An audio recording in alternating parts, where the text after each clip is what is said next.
بسم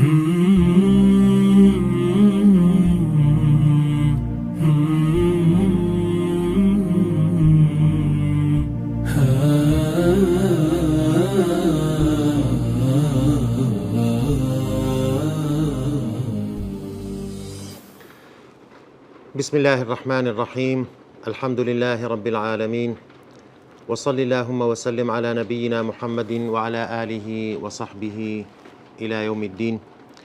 أما بعد، برزان زانس خوازاني عزيز، السلام عليكم ورحمة الله. لا واني أو زارمان دا دتينا خزمت دو كتابي جرنك لكتابكاني فرمودا وهروها آثار أقوال قصو فتواي صحابة وتابعينش ككوكرنوي لنيوان هردوشيان. ئەگەرچی ئەو دوو کتێبەی کە ئێستا باسی دەکەین ئەوەی کە زاڵە بەسەریاندا کە غالیبە تیاندا قسە و فتوا و ڕەئی سەحابە و تابعین و ئەتباعی تابعینیشی تێدایە، بەڵام لەبەر ئەوەی بەشێکی زۆر فەرمودەی تێدایە بۆیە گرنگە زەڕورە کە لە ناو کتێبەکانی فەرمودەدا باس بکرێ و پێناسەیەکیان بکەین. ئەوانیش هەردووچیان بریتین لە المصنف، یەکەچیان عەبدوڕەزاقی سەنعانی، ئەوی تریش ئەبوو بەکر بن ئەبی شەیبە، کە ئەوەش جۆرێکە لە نووسینی کتێب. دیارە فەرمودەناسان چەندین شێواز و ئوسلوب و منهەجیان هەبووە لە بۆ نووسینی کتێب، جا بە شێوەی مۆتەعبی یان بە شێوەی مصنف یان کتێبە سەحیحەکان یان سونەن یان مەعاجم. جا مصنفیش یەکێک بووە لەو شێوازانەی نووسین کە بە جۆرەی ئیستقڕائی زانایان کاتێک کە سەیریان کردیە ئەو کەسانێک کە کتێبی مصنفیان نووسیە بریتی بۆ لەو کتێبانەی کە فەرمودەکانی پێغەمبەر صلی الله عليه وسلم زائداً و قسەی سەحابە و ئەقوالیان فتوایان و هەروەها تابعین و ئەتباعی تابعینیش کۆ دەکەنەوە بە جۆرەی کتوب و ئەبوابی فقهی، واتە بە تەهارە، پاشان سەلات، زەکات و هاکەذا. جا ئەو دوو مصنفە شتێکن لەو کتابانەی کە بەو شێوازە نووسراینە. هەردووچیان دوو کتێبی زۆر زەخم، زۆر گەورە، دوو ئینسیکلۆپیدیا مەوسوعەی زۆر گەورن لە بۆ فەرمودەکانی پێغەمبەر صلی الله عليه وسلم، هەروەها لە بۆ فقه و فتوای سەحابە و تابعین و ئەتباعی تابعین. یەکەمیان کە دەست پێ دەکەین ئینشاءالله بە مصنفی عەبدوڕەزاقی سەنعانی، لەبەر ئەوەی ئەو متەقەدیمترە، لە پێش ئەبوو بەکر بن ئەبی شەیبە لەدایک بووە و هەروەها وەفاتیشی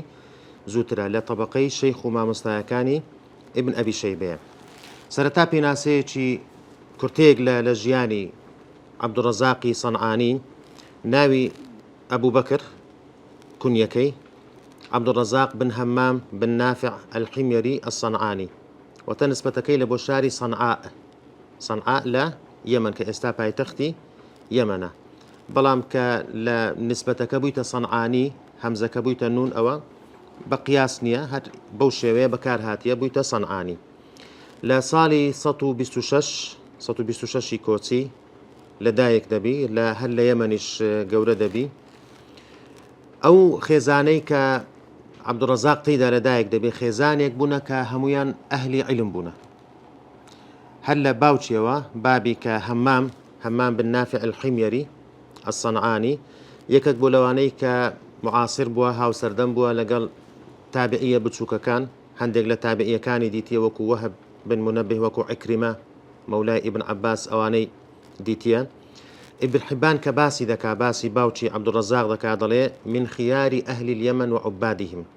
یەکێکە لە باشترین کەسەکانی ئەهلی یەمەن لە خواپەرست و زاهید و دنیانەویستەکانیان. دەڵێ حەجە 60 حەجەتەن وەکانە ظاهر العیبادە، 60 حەجی کردیە و زۆریش خەریکی عیبادەت بووە، کەواتە لەو باوکە خواپەرستەوە کەسێکی وەکو عەبدوڕەزاقی سەنعانی پەیدا دەبی. یەک لە مامەکانی وەهب بن نافع مامی عەبدوڕەزاقە، کە ئەویش یەکێکە لە ڕاوی و جێڕەرەوەکانی فەرموودە، حەدیثی جێڕایتەوە لە عیکریمەی مەولای ئیبن عەباس. هەروەها برایەکی عەبدوڕەزاق عەبدولوەهاب بن هەمام، کە ئەویش هەر ئەهلی حەدیثە و ڕاوی و جێڕەرەوەی فەرمودەیە، کەواتە ئەو ژینگەی کە عەبدوڕەزاق تێیدا گەورە بووە کە خێزانەکەی هەمویان ئەهلی عیلم بوونە، ئەوە بە تەئکید بوویتە یارمەتی دەرێک مساعیدێک لە بۆ ئەوەی کە ئەویش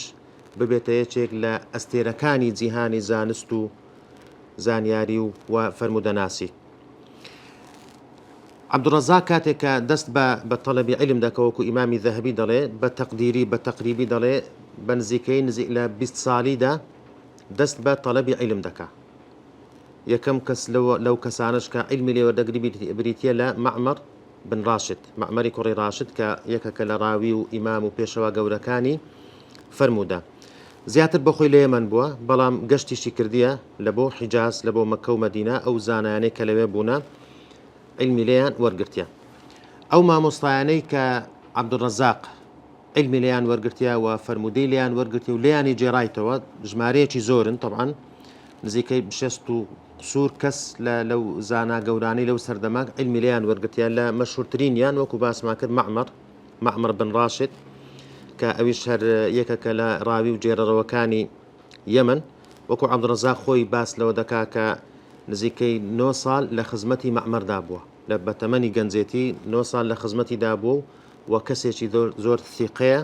جێی متمانەیە لە ڕیوایەتەکانی لە جێرانەوەکانی لە مەعمەر. هەروەها یەک لەو زانایانەی کە عەبدوڕەزاق حەدیثی لێیان جێڕایەتەوە عەبدولمەلیک بن عەبدولعەزیز بن جوڕەیج کە سەردانی یەمەنی کردبوو. هەروەها سوفیانی ثەوری ئەو ئیمام و پێشەوا گەورەیە کە ئەویش بە هەمان شێوە لە بۆ تیجارەت لە بۆ بازرگانی کاتێک سەردانی یەمەنی کرد عەبدوڕەزاق لەوێ بینی و حەدیثی لێ وەرگرت. هەروەها سوفیان بن عویەینە، سوفیان بەخۆی باز لەوە دەکا کە دەڵێت کە گەشتێکم کرد لە بۆ یەمەن، دەڵێ لە دوای منیش لە پێش من سوفیانی ثەوری گەشتێک کرد ساڵێک پێشتر، منیش پاشان گەشتم کرد لە بۆ یەمەن، کەواتە ئەویش یەکێک بۆ لەوانەی کە چووە بۆ یەمەن عەبدوڕەزاق لەوێ سوفیانیشی دیتیە و علمی لێ وەرگرتیە. هەندێکی دیکە لەو زانە گەورانەی کە عەبدوڕەزاق علمی لێیان وەرگرتیە ئەبوو حەنیفە ئیمامی مەذهەبی حەنەفی، هەروەها ئیمامی مالک، عەبدوڕەحمانی کوڕی عەمری ئەوزاعی ئیمامی ئەهلی شام، عەبدوڵای کوڕی مبارەک، فوضەیلی کوڕی عیاض و زۆرێکی تر. ئەوانە مەشهورترینن لەو شەیخ و مامۆستایانەی کە عەبدوڕەزاقی سەنعانی علمی لێیان وەرگرتیە. هەندێک لە مەشهورترین قوتابیەکانی ئەوانەی کە علمیان لە عەبدوڕەزاق وەرگرتیە لەوانە سوفیان بن عویەینە کە خۆی شەیخی عەبدوڕەزاقە، بەڵام لە هەمان کاتیشدا حەدیثیشی لێ وەرگرتیە. لەوانە وەکیعی کوڕی جەڕاح کە یەکێکە لە هاوکوفەکان و هاوتەمەنی ئەوە، بەڵام بە هەمان شێوە ئەویش حەدیثی لێ وەرگرتیە. لەوانە ئیمامی ئەحمەدی کوڕی حەمبەل، ئیسحاق بن ڕاهویە، عەلی بن المەدینی، یەحیای کوڕی مەدین، ئەوانە هەموو لەو گەورە زانا و پێشەوایانەی ئەهلی سوننە و فەرمودەناسین کە قوتابی عەبدوڕەزاقی سەنعانین. عەبدوڕەزاقی سەنعانی لە ڕووی جەرح و تەعدیلەوە بە تەئکید زانایان هەموو تەعدیلیان کردیە بە زانایەک و فەرمودەناسێک و ڕاویەکیان دانەیە کە جێگای متمانەیە، ئیمامێکی گەورەیە لە جێڕانەوەی حەدیث، بەڵام هەندێک جاریش هەندێک هەڵە دەکا بە تایبەتی وەکو زانایان باسییان کردیە هەندێک جار کە فەرمودە دەجێڕیتەوە لە غەیری کتابەکەی، کاتێک هەر فەرمودەیەک لە کتابەکەی بجێڕیتەوە ئەوە فەرمودەکانی هەمووی صحیحن، بەڵام هەندێک جار تووشی هەڵە بووە کاتێک کە فەرمودەی جێڕایتەوە لە دەرەوەی کتێبەکەی، واتە بە حفظ بەلەبەر کە فەرمودەی جێڕابیتەوە هەندێک جار تووشی هەڵە دەبی. و وەکو زانایان باسی دەکەن تەشەیوعێکی کەمی تێدا هەبووە، طبعا نەک وەکو ئەو شیعەی ئێستا، تۆزێک تەشەیوعێکی کەمی تێدا هەبووە کە زیاد لە حەد خۆشەویستی ئیمامی عەلی خوا لێی ڕازی بی. لە ساڵی 211 وەفاتی کردیە. ئەوە کورتەیەک لە ژیانی عەبدوڕەزاقی سەنعانی. ئێستا بچینە سەر کتابەکەی. طبعا کتابەکەی یەکێکە لە نووسرا و کتابەکانی، ئەگەنا کتابی تریشی هەیە وەکو کتابی تەفسیری هەیە و کتابی ئەلئەمالی هەیە، کتابی مەغازی هەیە، بەڵام مەشهورترینیان بریتیە لە مصنفەکەی. مصنفی عەبدوڕەزاق بێگومان خۆی ئەو زانایانەی کە کتابیان نووسیە زۆریان بەشێکی زۆریان خۆیان ناویان لێ نەنایە، ناوێکی دیاریکراوێن لێ نەنایە، لەبەر ئەوە جیاوازی دروست بووە لەسەر ناوەکە. بەڵام زۆربەی ڕەئیەکان لەسەر ئەوەن کە ناوی مصنفە، زۆربەی ڕەئی زانایان لەسەر ئەوەی کە ناوی کتابەکە بریتیە لە ئەلمصنف. هەندێک ناوی لێ نایە بە ئەلجامع الکەبیر، هەندێک ناوی لێ نایە بە ئەلجامع، هەندێک ناوی لێ نایە ئەسسونەن فی الفقه یان ئەلموسند، هەموو ئەو ناوانە هەن، بەڵام ئەوەی کە لە هەمووی بەناوبانگترە بریتیە لە ئەلمصنف. سەبەبی تەئلیفکردنی کتابەکە هیچ سەبەبێکی ڕاستەوخۆ نییە کە پاڵنەر بووبی لە بۆ عەبدوڕەزاق تاوەکو ئەو کتابە تەئلیف بکە، بەڵام عەبدوڕەزاق لە سەردەمێکدا ژیایە کە لە کۆتاییەکانی سەدەی دووەم و لە سەرەتایەکانی سەدەی سێم ئەو فترەیە بریتی بووە لە فترەیەکی زێڕین لە بۆ تەئلیف لە بۆ نووسین نەک تەنها بەس تەدوین. ئەوەی پێشتر کە هەبوو تەنها تەدوین بوو، تەنها کۆکردنەوەی فەرموودە بوو، بەڵام تەصنیف یان تەئلیف بە شێوەیە کە فەرموودەکان تەقسیم بکرێ بەسەر کتوب و ئەبواب وەکو لە مۆتەی ئیمامی مالک باسمان کرد. ئەو سەردەمە ینی شتێک بووە کە هەموو زانایان ڕویان تێکردیە، فترەیەک بووە کە هەموو زانایانی فەرموودەناس بە تایبەتی هەتا لە بوارەکانی تریش ڕویان کردیتە تەئلیف و نووسینی کتێب. لەبەر ئەوە بە تەئکید ئەو سەردەمە و ئەو ژینگەی کە ژینگە زانستیەی کە عەبدوڕەزاقی تێدا ژیا بوویتە پاڵنەرێک لە بۆ ئەویش بە هەمان شێوە کتابێک کۆ بکاتەوە لە بۆ فەرموودەکانی پێغەمبەر صلی الله علیه وسلم، هەروەها لە بۆ ئەقوال و فتوای سەحابە و تابعین و ئەتباعی تابعین. بابەتی کتابەکە وەکو باسمان کرد بریتیە لە حەدیثی مرفوع ومقطوع وموقوف. ئێمە تەقسیمێکمان هەیە لە فەرموودەناسی کە حەدیثی مرفوع بریتیە لە قسەی پێغەمبەر صلی الله عليه وسلم، حەدیثی موقوف بریتیە لە قسەی سەحابە هاوڵان خوالیان ڕازی بی، و مقطوع بریتیە لە ئەقوالی تابعین ڕەحمەتی خۆیان لەسەر بی. جا بابەتی کتابەکە بریتیە لە کۆکردنەوەی هەموو ئەوانە. ئەوەی کە زاڵە بەسەریدا بریتیە لە ئەقوال لە فتوا و قسەی و ڕەئی سەحابە و تابعین و ئەتباعی تابعینش شوێن کەوتەی تابعیەکانیش. ئەوەی کە زاڵە بەسەریدا ئەوەیە، بەڵام بەشێکی زۆریش فەرموودەی مەرفوع واتە قسەکانی پێغەمبەری صلی الله عليه وسلم تێدایە.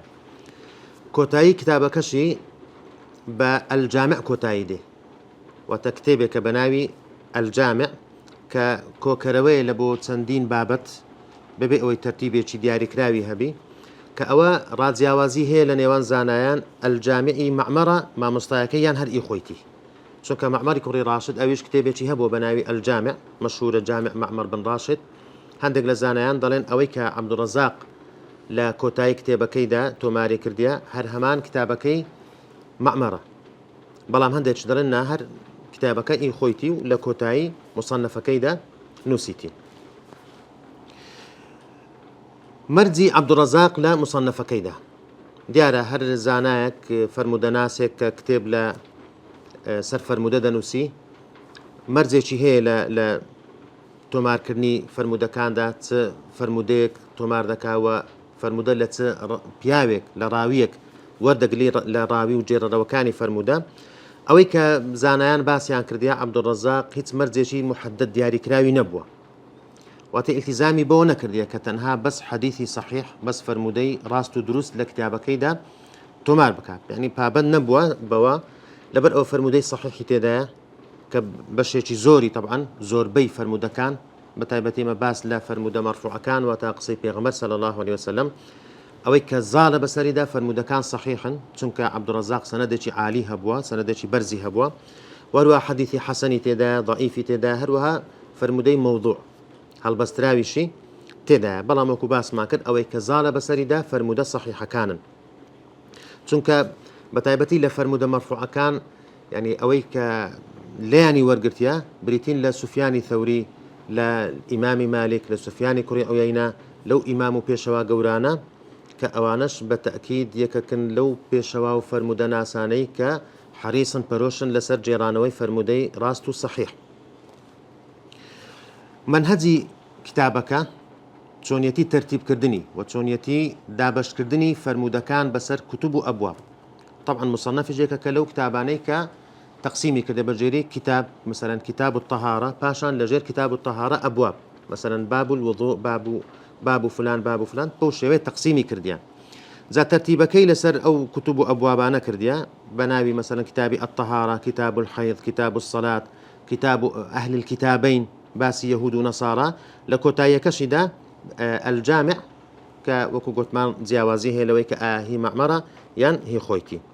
لەژێر هەر بابێکدا طبعا ژمارەیەکی یەکجار زۆر لە فەرموودەی مەرفوع و قسەی سەحابە و قسەی تابعین دەهێنێتەوە. سەرەتا لە کاتێک کە بابێک دەنووسی تەرجەمەی بابەکە دەکا، باب و فلان، بابی مثلا وضوء، بابی مثلا الغسل، بەو شێوەیە پاشان حەدیثەکان دەنووسی و ئەو ئاثارانەی کە هەمووی بە سەنەدی خۆی فلان عن فلان دەینووسی بەبێ ئەوەی پابەندبی بە تەرتیبێکی دیاریکراو. هەندێک جار بە فەرمودەی مەرفوع دەست پێ دەکا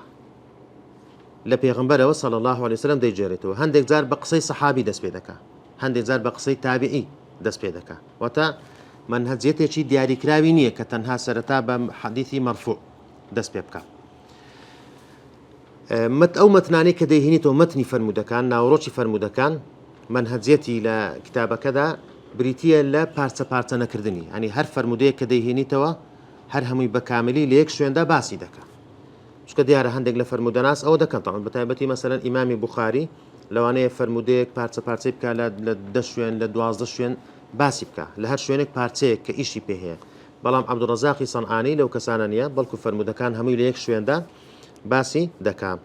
هەندێک جار عەطف دەکا لە نێوان شەیخەکان و مامۆستایەکانی خۆی کە دەڵێ حەدەثەنا فولان و فولان، فلان و فلان پێکەوە کۆیان دەکاتەوە. ئەوە شێوازی سیاقی، ینی هێنانەوەی فەرمودەکان لە کتێبەکەیدا. لە ڕووی فقهیەوە، لە ڕووی سیناعەتی فقهیەوە،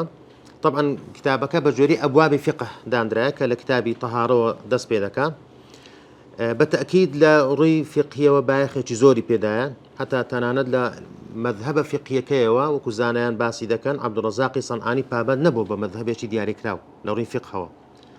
بەڵکو یەکێک بووە لە محەدیثی الفقها، ئەوانەی کە پێیان دەگوترێت فەرمودەناسانی ناو فەقیهەکان.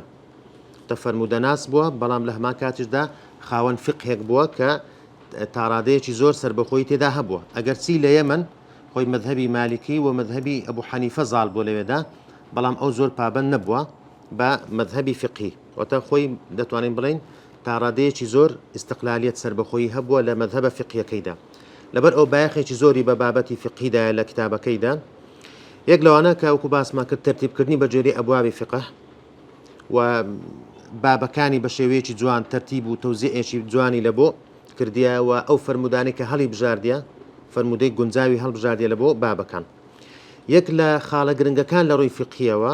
مصنفی عەبدوڕەزاق وەکو باسمان کرد ئینسیکلۆپیدیایە بەڕاستی، مەوسوعەیەکە کە فقهی سەحابەی کۆ کردیتەوە، فقهی سەحابە و تابعین و ئەتباعی تابعین، فتوایەکانیان ینی بەشێکی زۆر لە فقه و ڕەئی و مەذهب و ئاڕائی سەحابە لە کتابەکەی عەبدوڕەزاق، هەروەها کتابەکەی ئەبوبەکر بن ئەبی شەیبەش کە پاشان باسی دەکەین. هەندێک جار لە بابەتە فقهیەکان شەرحی کەلیمەیەک دەکا کە غەریب بی، لە بۆ نمونە لە شوێنەکە شەرحی قولەتەین دەکا، ئاو کە ئەگەر گەیشتە قولەتەین پیس نابی. هەندێک جار تەرجیح دەکا، واتە ڕەئی خۆی هەیە، ڕەئی فقهی خۆی هەیە لە هەندێک بابەت،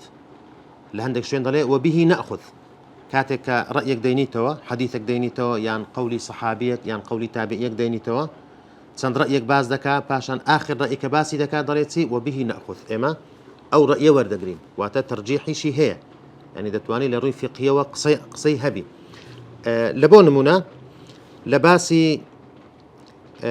ئەو حەدیثەی کە پێغەمبەر صلی الله عليه وسلم لە طاووس عن أبيه کە دەجێڕیتەوە لە کتێبەکەیدا دەڵێ ما مشى رسول الله صلى الله عليه وسلم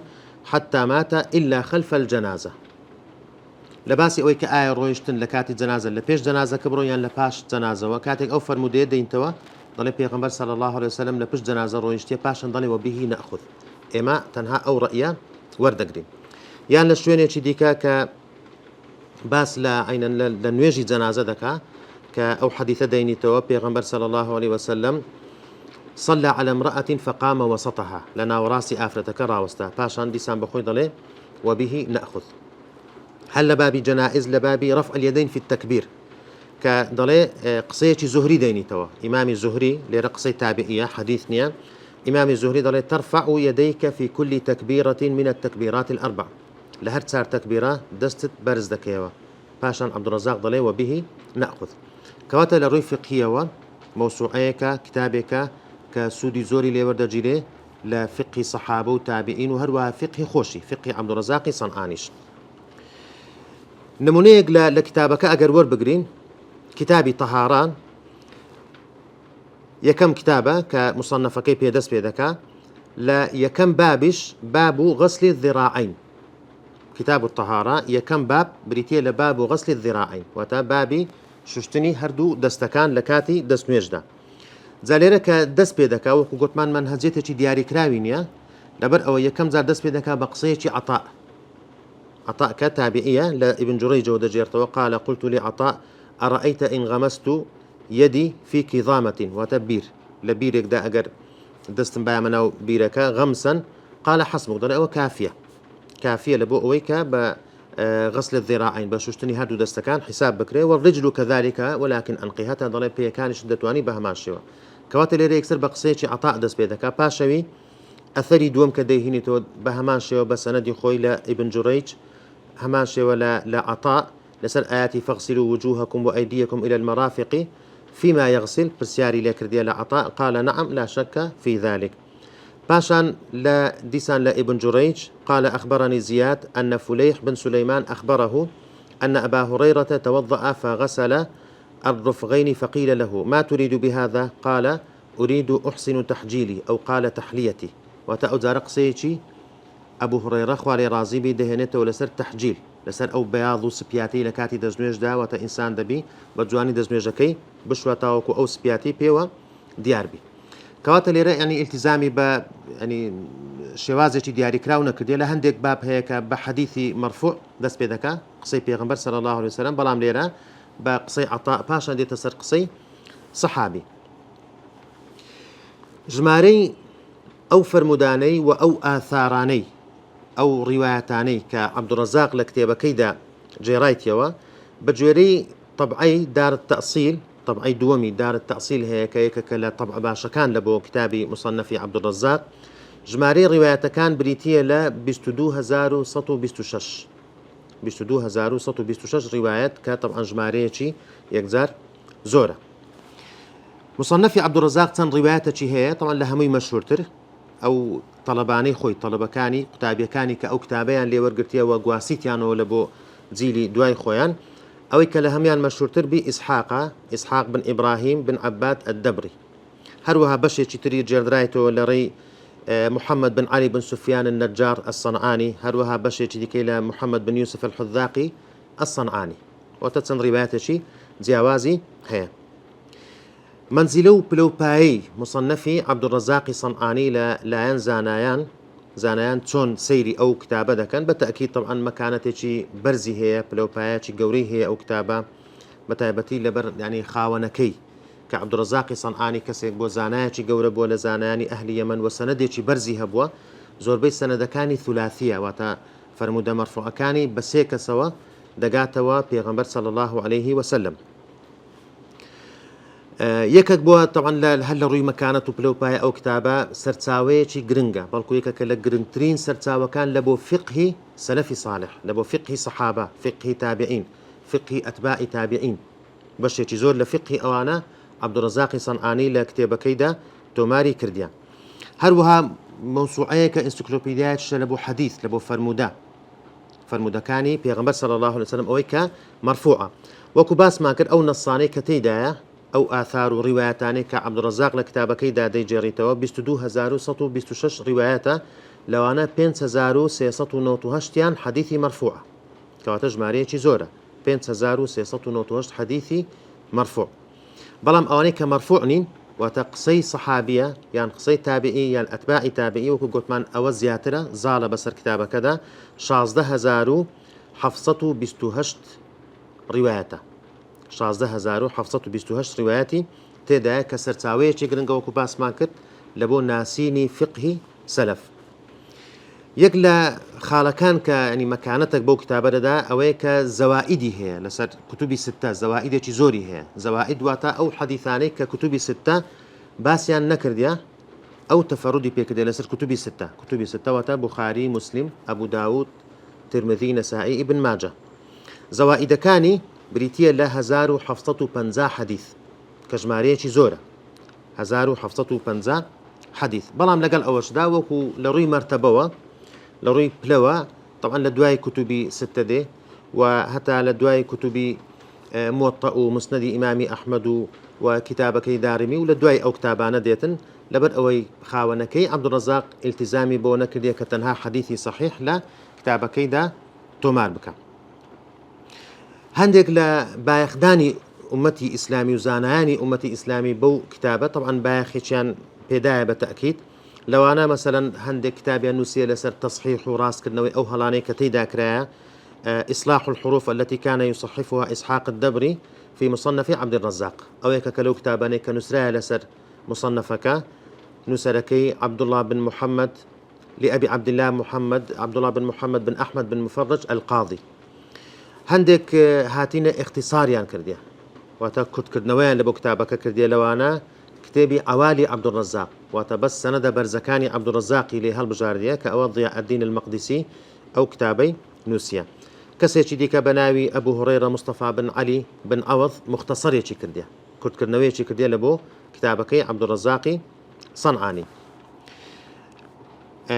لا سردمي أو روكش معنا بالتأكيد يعني رسائلي ماجستير ودكتوراه لا زانكو كاني جيهاني إسلامي دا بشيء زور يعني لا ترخان كرا لبو دراسة ولا كورينا ولا كتابكي عبد الرزاق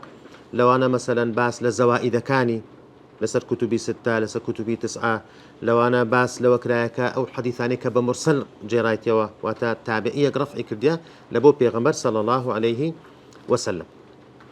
أو بيناسية كرتا بمصنفكي عبد الرزاق صنعاني خواي جورا رحمي بيبكا وباداشتي بداتو لسر أو كارا جوري أو إنسيكلوبيديا جرينجي كفرمودو وآثار أقوال رئيس صحابة وتابعين وأتباع تابعين تيدا كوكرديتوا مصنفي دوميان بريتيلا مصنفي أبو بكر بن أبي شيبة سرتا كرتيج لاجياني أبو بكر خوي أبو بكر عبد الله بن محمد أبو بكر كنيا كيتي ناوي عبد الله بن محمد بن إبراهيم بن أبي شيبة بن عثمان العبسي مولاهم طبعا كوفية راوية كوفية لكوفة جياية لصالي سطو بنزاونو لدايك بوا لشاري كوفة أويش بهماشي وكو عبد الرزاق لأسريك لخيزاني علمي وزانستي لدايك بوا وقورة بوا أو ما مستيانيك حديثي ليان ورقرتيا علمي ليان ورقرتيا زورن جماريتي زورن لوانا مشهورترين يان وكيع بن الجراح سفيان بن عيينة يحيى القطان عبد الرحمن بن مهدي عبد الله بن المبارك معتمر بن سليمان كأوانا إمام بيشواي جورن لفرمودناسي ولا جيرانوي فرموددا جماريتي زور طلبي هي كحديثيان لي ورقرتيا حديثيان لي جيرايتوا مشهورترين يان بخاري ومسلم هردوشيان طلبي ابن أبي شيبان بتايبتي إمامي مسلم إمامي بخاري نزيكي شست فرمودا شستو شتيك فرمودي لي جيرايتو بلام إمامي مسلم زورترين فرمودا كاني كتابكي لأبو بكر بن أبي شيبة جيرايتو كهزارو بينصتو شتيك فرمودي لي جيرايتو هروها أبو داود ابن ماجة بقي بن مخلد خاوني مسندكي كإسلام مسندكي ديارنيا قورترين مسند بو بلام تسنسكي ديارنيا هروها أبو حاتم رازي أبو زرعي رازي أو أنا همو باش يكبونا لقتابية كاني أبو بكر بن أبي شيبة لا روي جرح تعديله وأبو بكر بن أبي شيبة طبعا يكبوا لا راوية ثقود زي متمانا كان براستي يكبوا لا بيشوا قورة كاني فرمودناسي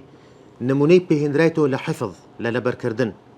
أجر عبد الرزاق ثقيكي لروي ثقة وزيات لروي كتابه بي بلام أبو بكر بن أبي شيبة لروي حفظه وش كسيك بولواني كان نموني بهندريتو زور حافظ بو زور فرمودكاني همو لبر بو بيز قالوا كتابه كشي باش بو وتندين كتابي شنوسيا أبو بكر بن أبي شيبة بيز قال مصنفة كي كتابش كي هي بناوي المسند كأبيش بشي شي استاب مطبوع أو تساب كرا كتابش هي بناوي التفسير لا صالي دو سطو سيوبينس وفاتي كرديا بشيك لا أقوال زانيان لسر مكانته بلو باي أو زانايا لو أنا عبد الله كري إمامي أحمد ضلي قال أبي باسي باوش خويدك وتا إمامي أحمد ضلي ما رأيت وكيعا قط شك في حديث إلا يوما واحدا ضلي وكيع نمدي يكيت شتشي هبيتا لفرموديك داك وكيع كما مستاي أبو بكر بن أبي شيبة بوا ضلي تنها يكزر شتشي لبو بيدابو لفرموديك دا ضلي برسياري أين ابن أبي شيبة تاوكو برسيار لأو بكا كواتا بلغي لسر مكانته بلو باي أو بياوا اجلي لا كتاب كيدا لسر ثقات باسي أو زانا يدك ضل كان أبو بكر ثقة حافظا للحديث كسيتش ثقة وحافظ بو حديث كان همو لبربوا الفلاس ضل ما رأيت أحدا أحفظ من أبي بكر بن أبي شيبة كسم نديتي حافظ طبي لروي الذاكرة ولروي يادقو حديث كان لبربي ومزبوطي ببيها لكردن وكو أبو بكر بن أبي شيبة ضل قدم علينا مع علي بن المديني فسرد للشيباني 400 حديث حفظا وقام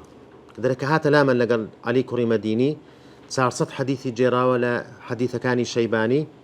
حفظا هرب لبر طريق أوزا باشان هستاوا رويشت. أبو حاتم ضل كوفي ثقة. أبو زرعة ضل ما رأيت أحفظ من ابن أبي شيبة بهمان شيء ضل كسم نديتي حافظ تربي لو زانا استبين سر كتابكي ناوي كتابك سرتا زوربي زانایان لسر ئەوەن کە ناوی کتابەکە بریتە لە المصنف ئەویش بە هەمان شێوە ڕاجیاوازیەک هەیە بەڵام ڕەئی ڕاجح ئەوەیە کە ناوەکەی بریتە لە المصنف هەندێک ناوێت لێنایە بە ناوی الأحکام هەندێک ناوێت لێنایە السنن تا ئەو ناوانش هەیە بەکار هاتیە بەڵام هەمووی بریتە لە کتابی المصنف. بابەتی کتابەکە دیارە ابن أبي شيبة وكو عبد الرزاق بهمان شيوة أويش هستا أحاديث أحكام زيادة لروي فقهية أو حديثاني كلروي حكم فقهية كان لعبادات لمعاملات كخلق لو سردما بيستيان بيبوا هستا أوفر مداني كوكر ديتوا وغير أحكامش مرزنية تنها اكتفاينا كده تنها بحديث أحكام هتا أحاديث بون من أدب أحاديث فضائل مناقب صحابة باسي مغازي السير واتا جيان نامي بيغمبر صلى الله عليه وسلم غزوات كان كأوانا باسي أحكام نيا كواتا اكتفاينا كده تنها بحديث أحكام وهروها بهماشي وحديث مرفوعي تدايا وحديث موقوف قصي صحابة وحديث مقطوع شي تدايا كقصي تابعينا جماري كتابة كاني أو يشبه كتاب أبواب طبعا كتاب فلان باشان باب فلان سلوبينز كتابي تدايا مصنف كي عبد الرزاق سلوبينز كتابي تدايا كدس بيدكا بكتابي طهارة كوتاي بيديني بكتاب الجمل وتشري جمل تنها باسي أوج دكا شري الجمل وشري صفين وباسي خوارجش دكا جماري بابكان أو باباني كالجير كتابكان داينا بريتيا لا 5474 سار هندق لتايبة منديكاني مصنفي أبو بكر بن أبي شيبة يقل تايبة منديكان بريتيا لقوري حزمكي قباريش يقزار قوريه طبعا زور قورترا لمصنفي عبد الرزاق تنانت كاتك كبراورديان بيكرديا لقر صحيح بخاري شش أو اندي صحيح بخارية زيادة لتل هزار رواياتي تيدا يقل تايبة منديا كان أويك مكانتي خاونكي كيك بولواني لهرزو وفاتي كرديا لدوسطو سيوبينز كواتا سندي برزي هي سندي چي عالي هي لجيرانوي فرمودة كاندا زور بي فرمودة نبوية كان وتا مرفوع ثلاثية وتا بسيكا سوا دقاتا بيغمبر صلى الله عليه وسلم هروها يقل تايبة منديا كان آثار وقول وقصو فتوى الصحابة وهروها تابعين بشيشي يقزار زوري لوانا كو كرديتو واختلافاتشي باس كرديا يقل تايبة منديا كان جياوازي جياوازي نيوان زانايان جياوازي نيوان صحابة جياوازي نيوان تابعين وأتباع تابعين أواني همو باس كرديا ويقل كتابة كانشي ك باسي كردي الرد على أبي حنيفة هندق لو رواياتاني كالسر أبو حنيفة هاتي تو أوي شي بهمان شي ولا كتابة كيدا باس كرديا هروها يكلا تايبة منديكاني هندق مسائلي فقهي زور ورد كأقل لو كتابة دانا بارنغ خلق بينزاني بابتي فقهي زور وردي لكتابة كيدا باس كرديا يعني هندق لزارة وفقهي ورد كان كلو سردمدا بكاري هنا باشان فقيه كان كزور سوديان لي ورقتيا هروها كتابك كوكروب ولا بو همو هنرو همو زانست إسلامية كان وكو فقه وكو عقيدة وكو مغازي وكو ميجو همو أو بابتانا لخو دقري وطبعا زوربي حديث كانشي لو حديثانا لو رواياتانا كسندكي صحيحة زوربي صحيحة بلام لقل أوش دا ضعيف شتي دا بلام جماري كم وتلروي صحة وضعف ولا مسندكي لمصنفكي عبد الرزاق بهسترا جماريك حديثي ضعيف تدا بلام زورنيا ويقل تايبة من ديكاني بريتيا لويك أبو بكر بن أبي شيبة زور وردة دقيقة لويك قول كان بداتوا بال خاونا كانيان همو قول كان دجاريتو لبو خاونا كانيان وهروها هندك بابي تدا كرهيس كتابي تردانيا يعني تفردي كريا نسيني هندك باب هندك كتاب لا كتابة كاني تري فرمودة نية مرزي أبو بكر بن أبي شيبة لكتابة كيدا أويش بهمان شيء ومرزي دياري كراوي نبوة وكو زانيان كاستقرائي كتابة كيان كرديا لبر أوي التزامي بونا كرديا خوي بابن كرديا بوي كتنها حديثي صحيح بينيتو وكو قلت من هندك حديثي ضعيفي تدا وهمو أوشتاني أو رواياتاني أو جيرانواني كبيدا قال هر بابك لهر بابتك هموي تيدا باس دكا بلا موكو باس ما كرت حديث صحيح كان وحديثي حسن تيدا أو غالبة أو الزالة بسريدا منهجي كتابك وتشونيتي ترتيب كردن وتوزيع كردني فرمودكان بسر كتاب وأبوابكان دا أويش بوكو باس ما كرل بوكو عبد الرزاق بهمان شيء ولا سر كتب أبواب فقهي يكم زار با كتاب طهارة دس بيدكا باشان كتاب الأذان الصلاة والفتن الجمل صفين الخوارج بوشي كتابه كان توزيع دكا بلام لترتيب كرني بابا كان هندك زار يعني منهجيتي دياري كراوي نية هندك زار هندك فرمودة باز دكا لبابك دوانية لقل أو بابتا يقنقريتوا هندك زارش ببيك كلمة باب ببيع أي كلمة باب بنوسي تنها ضل ما جاء في فلان مثلا شوين ضل ما جاء في الأذان والإقامة كيف هو يعني نانوسي باب الأذان والإقامة يعني نوسي مثلا ما جاء في الرجل يسبح ويذكر الله والإمام يخطب لكاتي خطبة دا بياوكا تسبيحات بك وذكري خوابك كتاب كاني بوشيوين كتاب الطهارة الأذان والإقامة الصلاة سجود التلاوة سجود السهو الجمعة أول العيدين صلاة التطوع الصيام الزكاة الجنائز الأيمان والنذور والكفارات الحج النكاح الطلاق الجهاد الصيد البيوع والأقضية الطب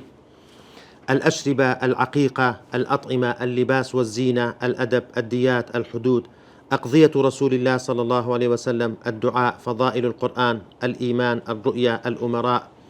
الوصايا الفرائض الفضائل السير البعوث والسرايا التاريخ الجنة والنار الزهد الأوائل الرد على أبي حنيفة المغازي الفتن الجمل كواتا أقد ملاحظة بكن هندك بابي تدايا هندك كتابي تدايا كلا هيتس كتابي تشتريف المددة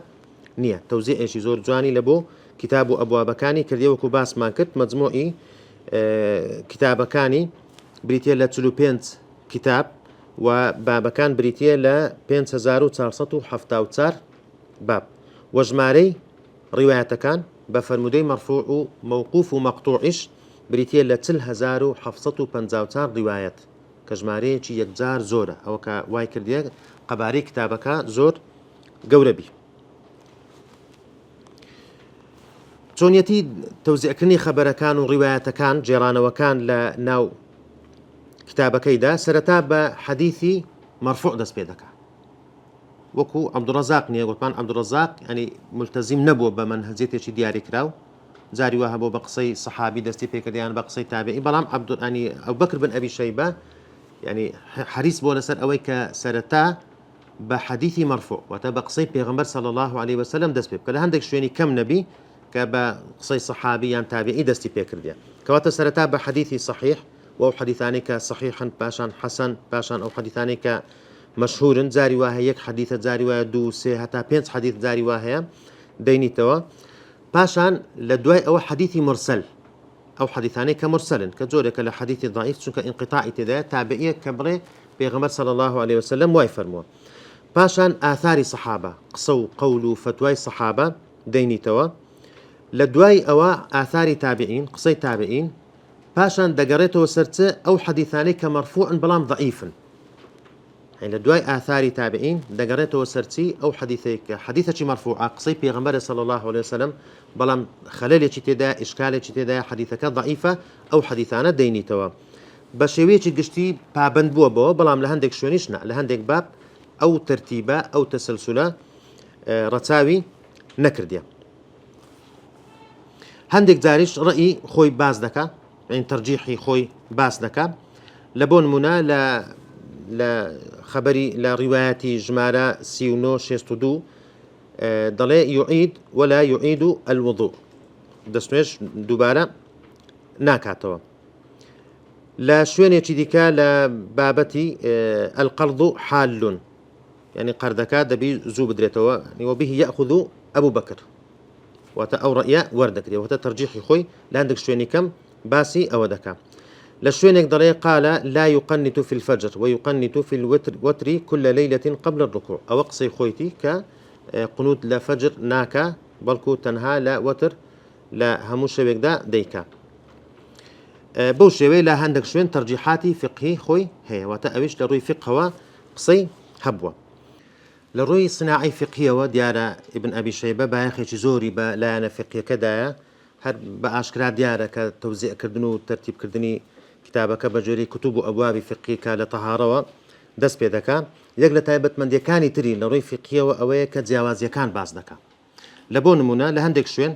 کە باس لەوە دەکا فلان کەس ئەوە ڕئیتی فلان کەس ڕئی پێچەوانەی هەیە یەک لەو نمونانە کە لە باسی لە کتابی تەهارە لە باسی دەستنوێژ مەسح لەسەر سەر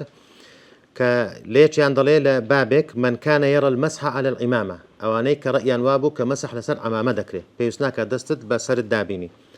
هل لدواي أوا بابك دنوسي بناوي من كان لا يرى المسح عليها ويمسح على رأسه أوانيك بيان واب ورأيان واب ونابي مسح لسر أمامه بكري بلكو دبي دز بسرت دابيني وهروا جماريشي زور لفتواي صحابة وتابعين وأتباع تابعين وجماريشي زوري تدا لتفسيري آيات أحكام يعني رأي الصحابة كتون يعني تابعين يعني أتباع تابعين كتون تفسيري أو آياتانيان كرديا كحكمي شرعي تدا هندك جار خوي باس لا متن كذا لروي فقهي وشرحي أو متن أو ناوروشي أو فرموديان أو جيرانويا دكا لبون منا لقصي إمام عمر كديني توا أيها الناس إنكم لا تدعون أصم ولا غائبا ليرا خوي شرحي دكا ضليتي قال يعني في رفع الصوت بالدعاء ضلي ما بستكي أويك لكاتي دنگ برز كرنوا لا دعاء هندك زار شرحي أو لفظان دكا كغريب كنامون واضحني معناكي لبون من رواياتك دينيتو ولا ابن عيينة عن ابن المنكدر قال ما أمعر حاج قط وشيء أمعر تفسيري دكا شرحي دكا يعني ما افتقر يعني فقير نابي رواياتكاني مصنفي ابن أبي شيبة طبعا بكاملي بمان جيشتيا وتند رجاية تند طريقة هي لو أنا رواياتي بقي بن مخلد القرطبي كلصالد وسطو حفظة وشش وفاتي كرديا رواياتي أبو محمد عبد الله بن يونس المرادي ورواياتي أبو علي الحسن بن سعد الكتامي أو تند رواياتاني كمشهور نمونيك أجر ور بقرين لا كتابكي مصنفي ابن أبي شيبة لبون نمونا كتابي الطهارة دس بذكاء ما يقول الرجل إذا دخل الخلاء ليرا نانوسي باب وكو قلت ما لهندك شوين كلمة باب بكار نايني يكسد نسي ما يقول الرجل إذا دخل الخلاء بقي بن مخلد لو رواياتي بقي بن مخلد كتابك ليرا حدثنا بقي بن مخلد رحمه الله قال حدثنا أبو بكر عبد الله بن محمد بن أبي شيبة قال حدثنا هشيم بن بشير عن عبد العزيز بن صهيب عن أنس بن مالك قال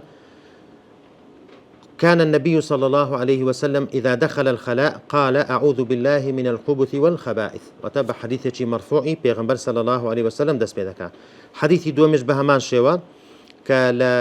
لقتادة لزيد حدثنا عبد بن سليمان عن سعيد بن أبي عروبة عن قتادة عن زيد بن أرقم قال رسول الله صلى الله عليه وسلم إن هذه الحشوش محتضر فإذا دخل أحدكم الخلاء فليقل اللهم إني أعوذ بك من الخبث والخبائث لا دواي أوق سيتي عبد الله كري مسعود دينيتو بس ندي خوي دجاريتو لا عبد الله قال عبد الله إذا دخلت الغائط فأردت التكشف فقل اللهم إني أعوذ بك من الرجس النجس والخبث والخبائث والشيطان الرجيم وتباسي أعدابي تسنا أو دسدك لرقصي ابن مسعود دينيتو دواي أوا قصي ضحاك بن مزاحم كالتابعية ضل كان حذيفة إذا دخل الخلاء قال أعوذ بالله من الرجس دواي أو قصيتي هر حديثك كمرفوعة لأنس دي جريتوا حدثنا هشيم عن أبي معشر عن عبد الله بن أبي طلحة عن أنس أن النبي صلى الله عليه وسلم كان إذا دخل الكنيف قال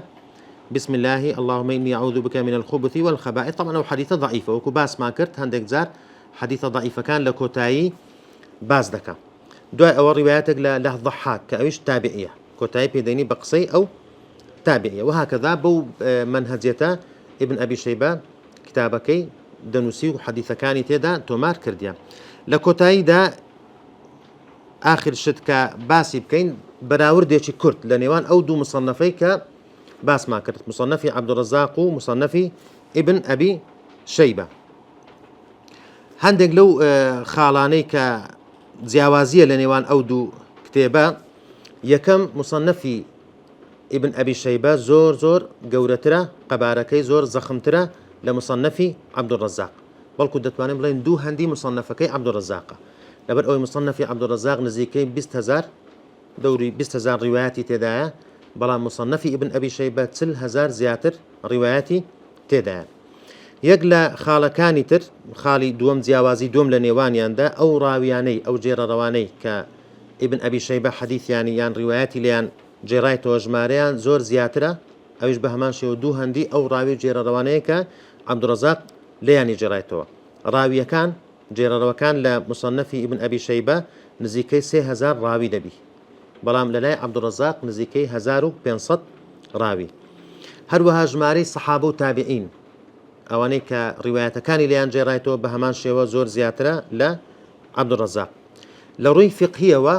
عەبدوڕەزاق زیاتر فقهی ئەهلی حیجازی کۆ کردیتەوە، فقهی ئەهلی حیجاز، بەڵام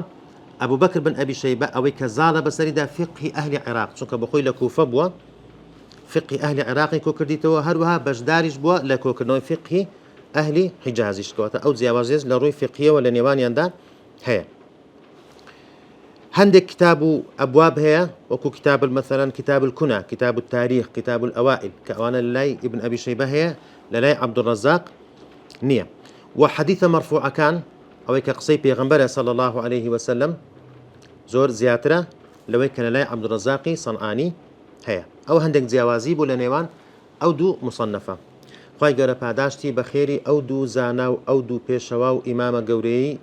فەرموودە بداتەوە لەسەر ئەو جوهد و جیهادە گەورەی کەوا کردیان بە کۆکردنەوەی فەرموودەکانی پێغەمبەر صلی الله عليه وسلم و بە کۆکردنەوەی فقهی سەلەف. لەڕێی ئەو دوو کتابەوە بەڕاستی ئێمە دەتوانین بەشێکی زۆر لە فقه و فتوا و ڕەئی و مەذهبی سەحابە و تابعین و ئەتباعی تابعین شارەزابین. والسلام عليكم ورحمة الله وبركاته.